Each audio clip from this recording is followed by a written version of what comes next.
Alright, thank you for joining me for this quick video demonstration. Peter here is going to demonstrate hitting a proper forehand ground stroke. I'm going to give some cues and tips throughout. First thing you might notice is his preparation and starting position.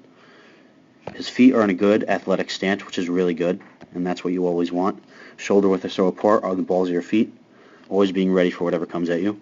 One thing Peter could improve upon is moving this starting racket position down towards below his waist or so that's where you're going to make contact with the ball, and if you can keep the racket as close to where you make contact, that's always the best, because you'll have to move it less and you're wasting time and energy, and you don't want to do that. So let's continue on here.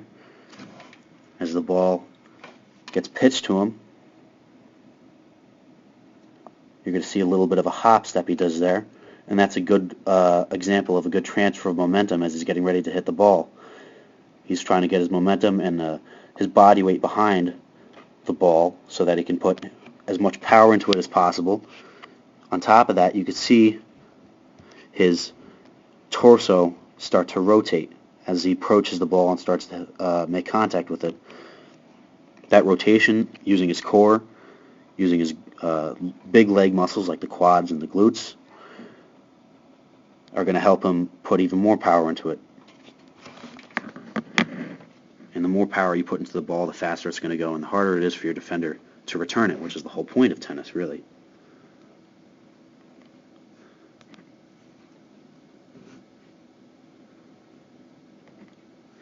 You also notice his knee positioning as he hits the ball. It's hard to do any really athletic movement when your knees are completely straight and flexed. As he's on the balls of his feet, his knees are also bent so that he can move around and stay kind of bouncy.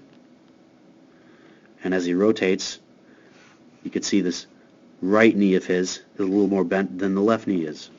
That's because he's leading with his left foot because he's rotating at the same time, and knee flexion is always a good sign for good athletic movement. Finally, when he makes contact with the ball, you can see the positioning of the racket starts from low position to a relatively high position behind him.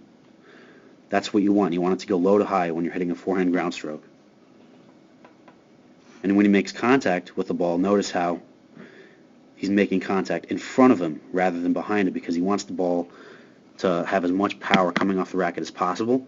If you hit it in line with you or behind you, first of all, it's going to go in the wrong direction. And second of all, you're not going to be able to put as much power into it, which makes it easier for your opponent to return it. Finally, his follow-through. Oh, and I'll also mention that his eyes are always on contact with the ball, even when it's coming at him, through when he's making contact,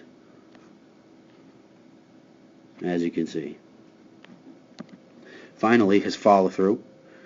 You can see that low to high sort of movement of the racket as he brings it around his body.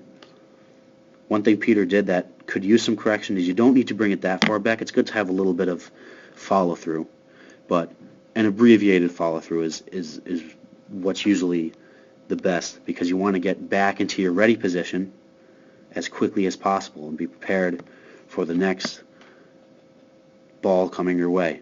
And as you can see, he resumes his athletic position, keeps his racket up, and is completely ready for the next pitch and hits it successfully. And that is a forehand ground stroke. Thanks for listening.